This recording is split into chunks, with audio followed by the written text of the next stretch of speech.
पूरा के मास्टर कम कर दी, एगो मत कम करी, एगो खाली रोला मेन माइक के कम कर दनी, वही सब्सिडी आता है। मेन मास्टर जौन बा नु जान से सब साउंड कम हो जाता है, ओकरे के कम कर दी। हेलो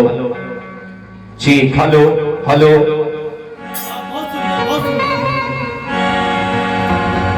जामवंत जी के कहला पर हनुमान जी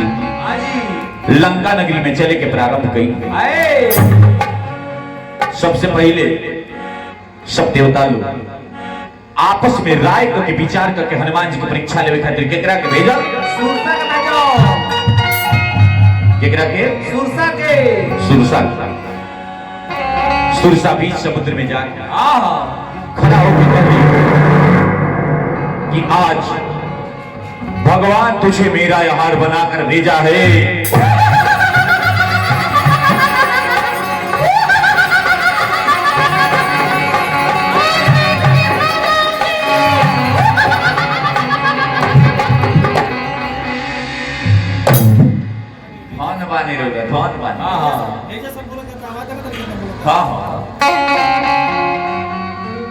हाथ जोड़ के हनुमान जी सुरसा से बड़ी प्रेम से कहनी, हे माता, हे माता, हे माता, हे माता, और जी करीने माई दोनों हाथ जोड़ के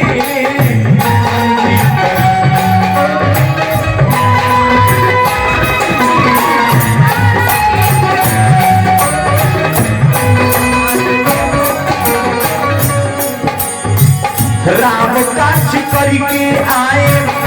राम काज करके आए, चाहे खुदाई छोड़ के। जब श्री राम जी के कार्य पूरा करके वापस आ जाए, सीता मैया के संदेश प्रभु जी के जाके सुना दे, हे माई हम आ जाए, हम के खा के अपन पेट तो कि राम काज करके आए,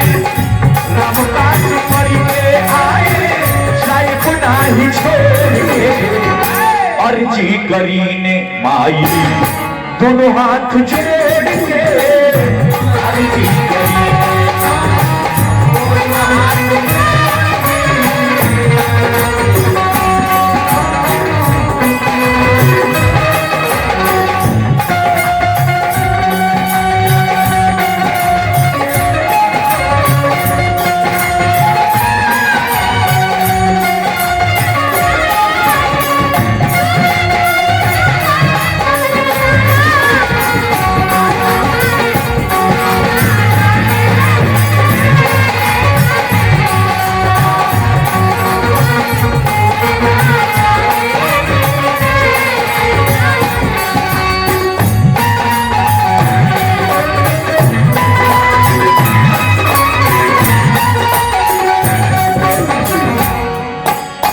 सुरसा हनुमान जी के खाए खातिर प्रमुख जौन बात से 16 जोजन के गई। हनुमान जी अपन देहिया 32 जोजन के गई। जे तरह सुरसा के मुंह बढ़े लागल, ओकरे तो भी हनुमान जी के देह बढ़े लागल। 16 जोजन के मुंह भइला वाली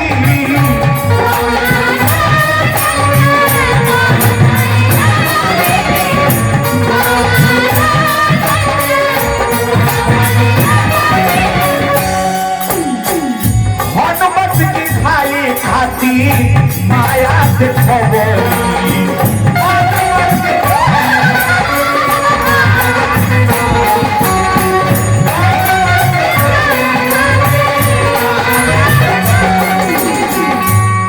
जे तरह सुरसा के मुंह बढ़े लगे, ओकरे तो भी हनुमान जी के देह बढ़े लगे। जब 100 जोजन के सुरसा के मुंह भई, हनुमान जी सोचने की इतना जल्दी बंद हो गया, छोटा सा रूप बना के मुंह में समा के वापस आके क्षमा मांगत, कहने की हे माता। सुरसा अपन असली रूप देखौली, कहली कि हे प्रभु जाई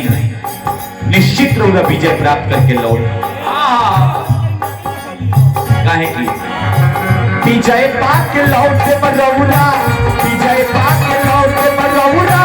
कहली हाथ जोड़ के और जी करीने माई दोनों हाथ जोड़ के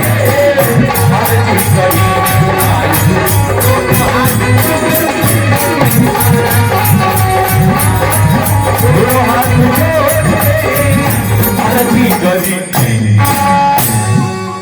सुरसा अपन असली रूप देखौली कहली कि हे प्रभु जाई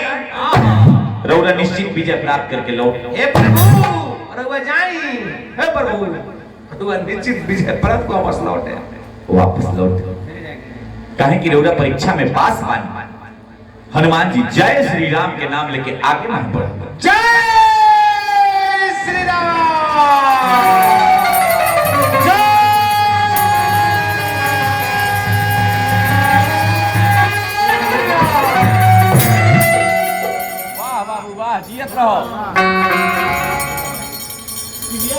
हनुमान जी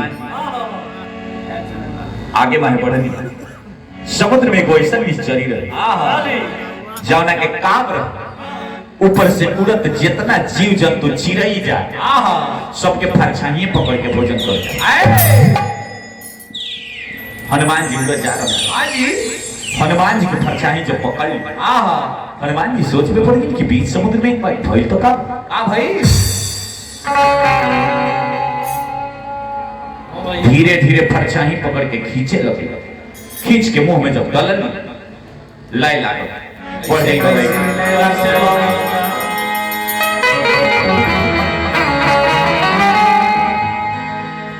कि बनली कसाई धैली फरछाई खींच के मुंह में दबाए दियो रे।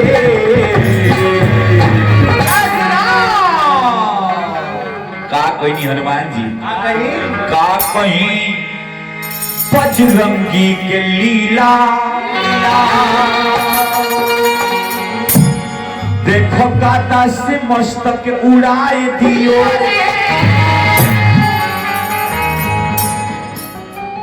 हमारे तरीके से मस्तक फाड़ हनुमान जी आगे मैं बहुत तरीके तो बनली कसाई पहली फरछाई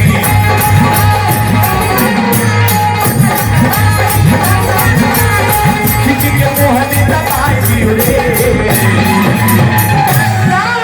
बता कहीं बजरंगी की लीला देखो दादा से मस्तक उड़ाए दियो रे।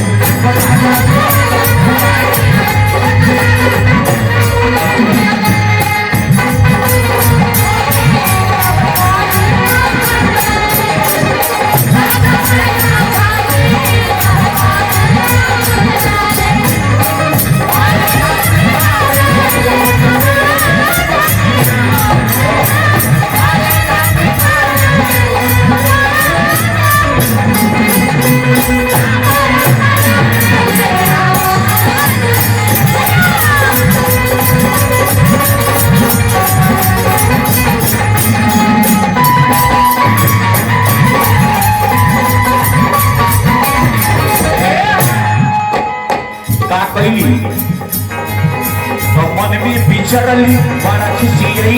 शाही देखो हनुमान के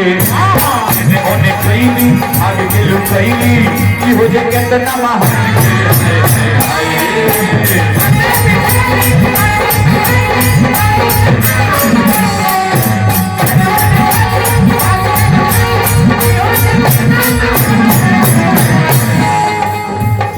सुनील बाबू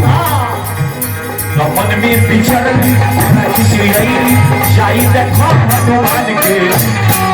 उन्हें कैली आगे के लुकैली कि हो जे कितना महान तेरे हाय हाय हाय।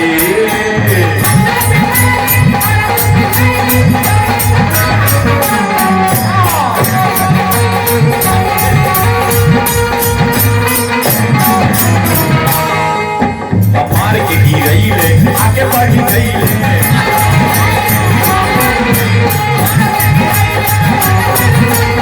खींच के मुंह में दबाए दियो रे। का कहीं बजरंगी के लीला देखो गाता से मस्तक उड़ाए। हनुमान जी खरचाही पकड़ के सिंह का जब मुंह में डाल ली धीरे धीरे दे हनुमान जी पर आगे निमरती गदा से मस्तक फाड़ के जय श्री राम के नाम ले आगे माहे बढ़ गई। हाजी हनुमान जी जाके पहुंचनी कहां लंका नगरी के पास। लंका के बनावट जब हनुमान जी देखा तो मन में विचार करे लगे। हाजी काहे काहे गोस्वामी जी सुंदर कांड में लिखने वाले की कनक कोटि विचित्र मणिक सुंदराय तना घना चौहट हर सुभट विधि चारों पूर्व विधि हाजी वनवाग उपवन वाटिका सरकूप वापी सोहाई नरनाग सुरगन भर्व कन्या रूप मुनि मन मोह इतना सुंदर लंका नगरी मन में सोचे लगने हनुमान जी का भाई बाबा अजब दुर्ग आए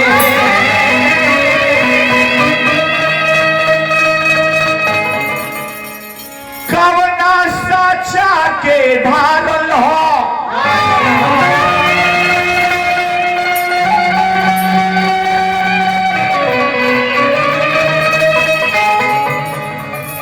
के रचले बालन का गढ़ के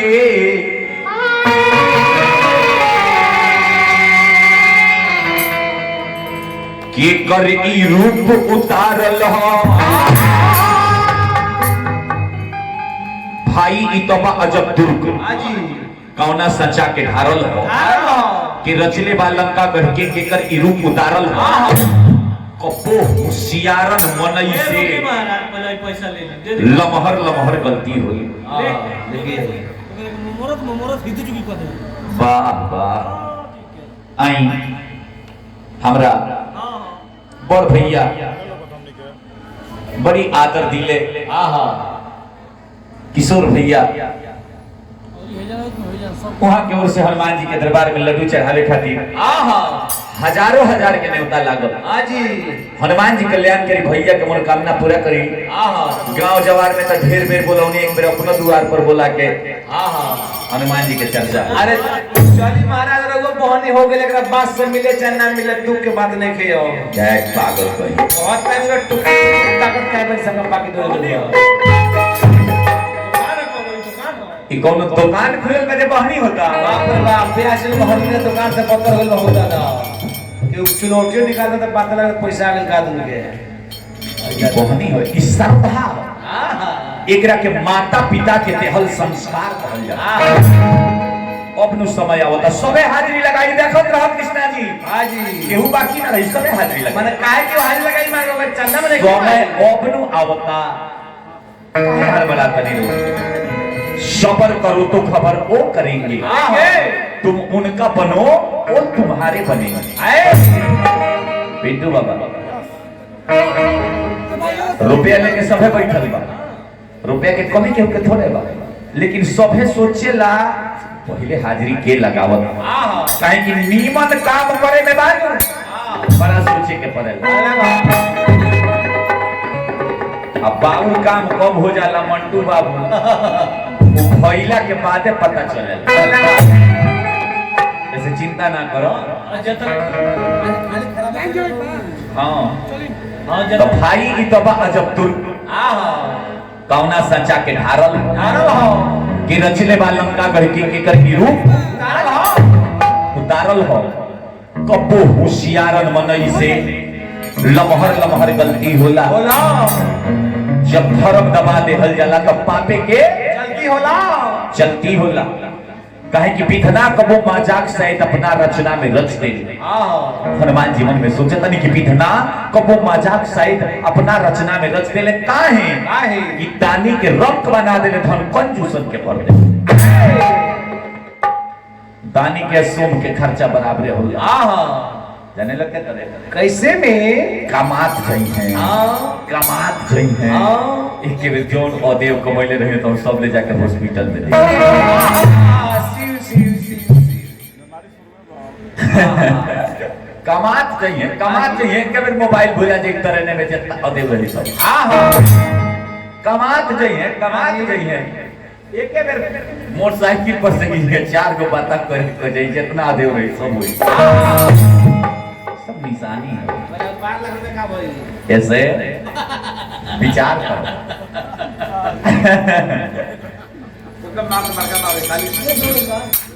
भाई बाबा जब तुम कौना सचा के ढारल हो के रचने वाला लंका के कर रूप उतारल हो कपो होशियार मनई से लमहर लमहर गलती होला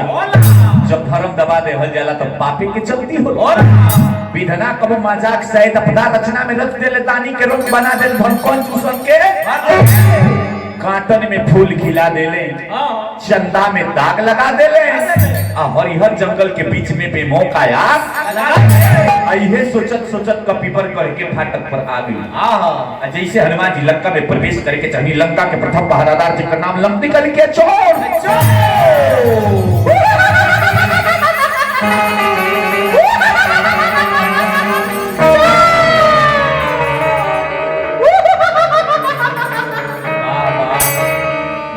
बाबू तो गजीब बहुत सब सीखे का पड़ेला, क्वालिटी न है ना सब क्वालिटी हो। खाली राक्षस बनवास खाली राक्षस खाली राक्षस अब देखा ना देखिए के राक्षस बनल ये कइल बा। अरे राज सारा मंडली राक्षस तो अब राउ समय आवता ऐसे विचार हां जी रोक देली रास्ता अकाली सोना है ने जाता रखे ने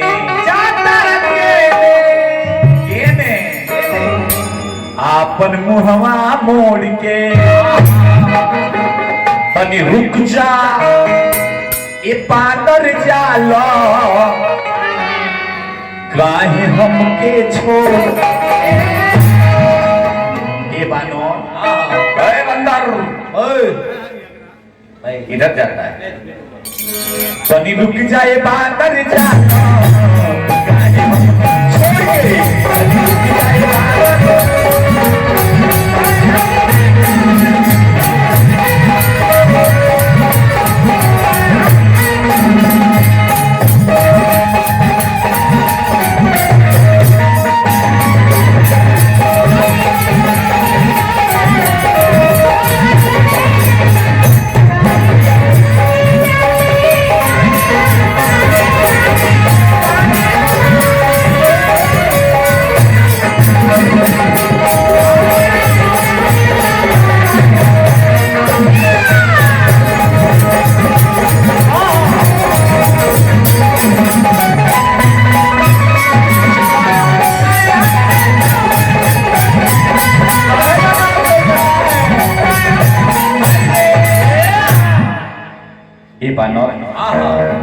हमारा के छोड़ी का है चलत पचोरी हो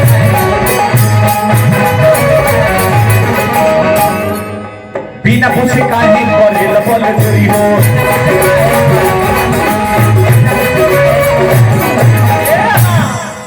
आइल बा अब तोहर मरन अब चलती बन हमरो भोजन आइल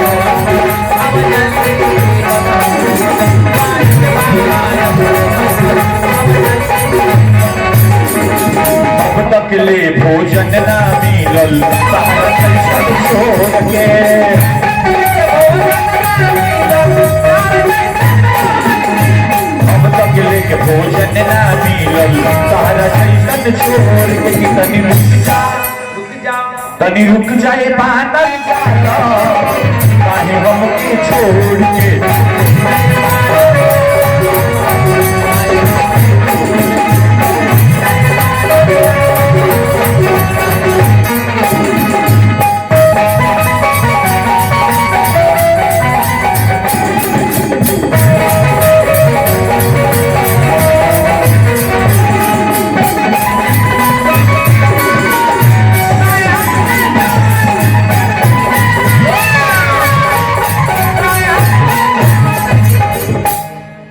बड़ी मार्मिक बात आखिरी में लंकड़ी को लिखा कि मालिक के खाई में तो नहीं के खाई में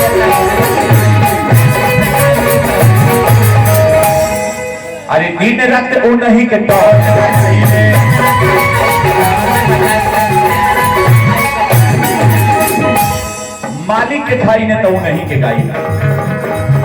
निशाचर भी रही तो का हो लेकिन अंदर संस्कार रहे मानवता रहे इंसानियत रहे जेकर खात रहली होकर गावत रही एह बेरा इंसान ऐसन अब के हमें यहाँ चुनाव पड़ रहा चलते बा रहिए के नरो केनरो खोई है के नरो आहा घूमी है के नरो कोई है के नरो हाँ जी। आ जवन पार्टी जीत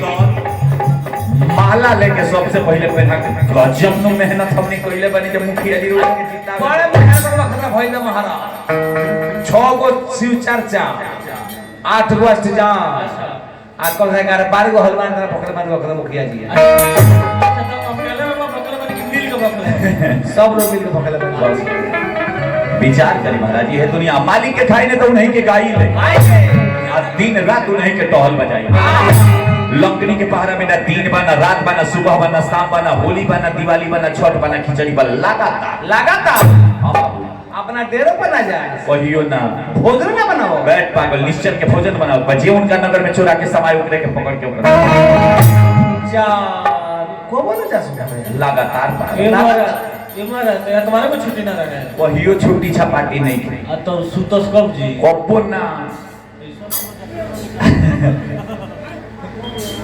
का कहीं कह रहा कि तू आधा पगले हो गई ऐसे दया के बढ़ली खाई पिए कॉफी के सने बाजो मुक्का होई के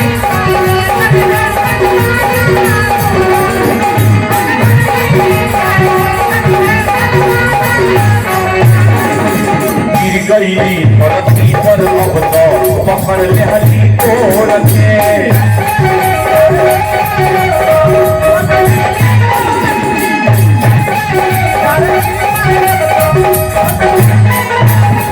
तनी रुक जा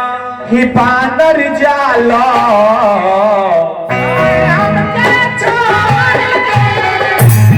तनी रुक जाए बानर जालो काहे हमके छोड़ हनुमान जी इतना बार जैसे लंकनी रास्ता रोक के कहली कि चोर हाथ चोर के हनुमान जी कहनी कि ना सोना ना चांदी ना ऑन ना धन ना गहना चोरो हाँ जी नगर देखे के लालसा लागल घूमे खातिर आहा लेकिन सबसे बड़का चोर का तहार मालिक बारे सबसे बड़का चोर तुम्हारा मालिक बाड़े कैसे जमन पैसा मिलल तो भीतर पाकने तो घर लगे चल आ सबसे बड़का चोर तुम्हार मालिक बड़े बकुलोहर से 6 गो काम से लगा के दिखी में करता है लेट से बोले तो क्यों गिरा लेट हुई तो भेंट कहां से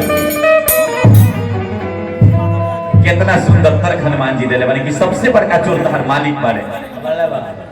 कि लोग ऑन धन सोना चांदी गहना चुरावे तहार मालिक नहीं को नारी चुरा ले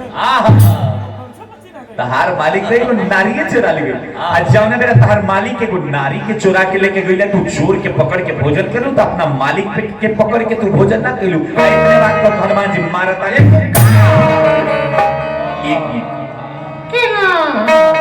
धरती पर गिर गई मोहमय खून जब गिरेला ब्रह्मा जी के देहल वरदान याद पड़ल कि ब्रह्मा जी ये वरदान देले रहनी तो यही बात बतौले रहनी कि बानर के मरला से जो ये मोहमय खून आ जाई तो ये से पूछे कि निश्चर पंच के नाम हाथ जोड़ के खड़ा भई कहली कि हे प्रभु जाई आ धीरज राख के अपन काम पूरा करी हमरा सेवा के अवधि अब समाप्त और वो सेवा का अवधि समाप्त हो गई हमरा सेवा के अवधि थोड़े आज बाप रे हमरा सेवा के अवधि समाप्त हो जाई त तोहनी के कौन हाल होई वे तो बहुत काली महाराज रे सेवा का समाप्त ठीक प्रोग्राम बा भी बच्चा के मत कर हे हनुमान जी मैं सबसे बेसी लोग हे हनुमान जी जाइए धीरज रख के अपन काम पूरा करो हनुमान जी जय श्री राम के नाम लेके चला जय श्री राम कि घूम घूम के घूम घूम के तो मैया के खोजे बजरंगी घूम घूम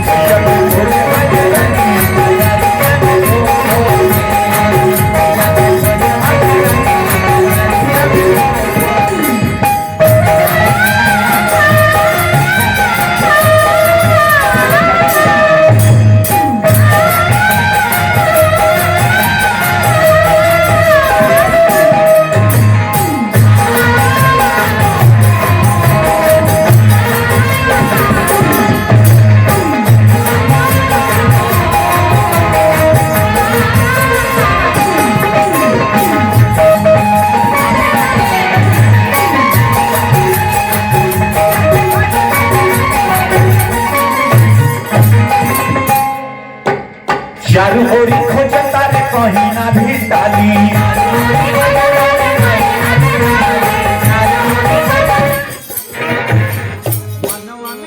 धीरे धीरे बढ़ी चाली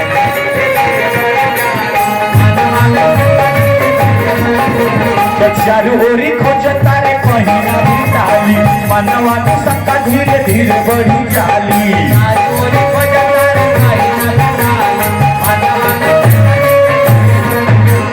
चुम चुम के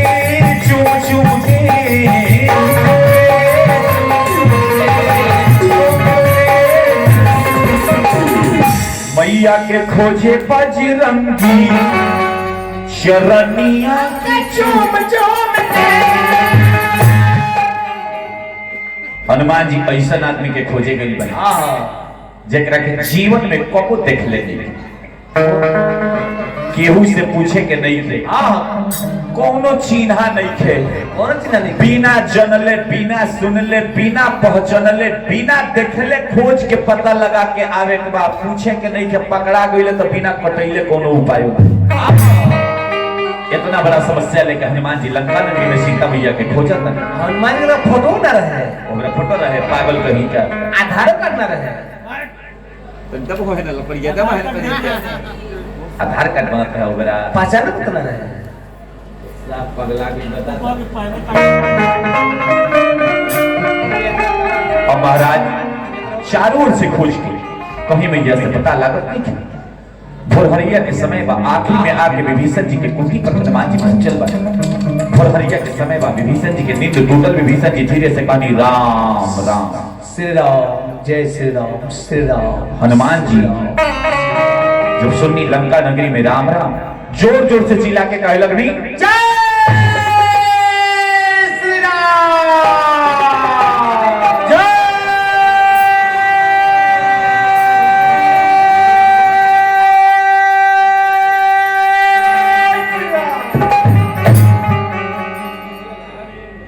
जिया बाबू जियत रहो कोरोना में सब कुछ दूर रही है हाँ सांस देखा करो अभी ऐसे विचार करिए विभीषण जी जब सुन कि लंका नगरी में राम राम हमरा दरवाजा पर आके इतना जोर जोर से राम राम चिल्लाते इनका के निशाचर पटवे करी समय समय हमरो के मोह है हमें तक के जैसे आवत नहीं दरवाजा पर देखा तनी एक संत एक साधु का बच्चा बड़ी प्रेम से हनुमान जी मन में विभीषण जी मन में विचार करी कि बिनु हरि कृपा मिल ही नहीं संत भगवान के बड़ी असीम कृपा जब होला तो साधु से संत से दर्शन बड़ी मार्मिक शब्द है साधु कृष्णा जी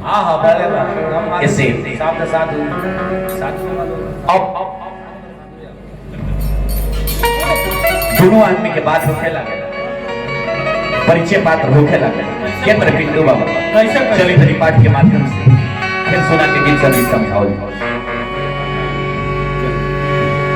मंगल मूर्ति मारुति नंदन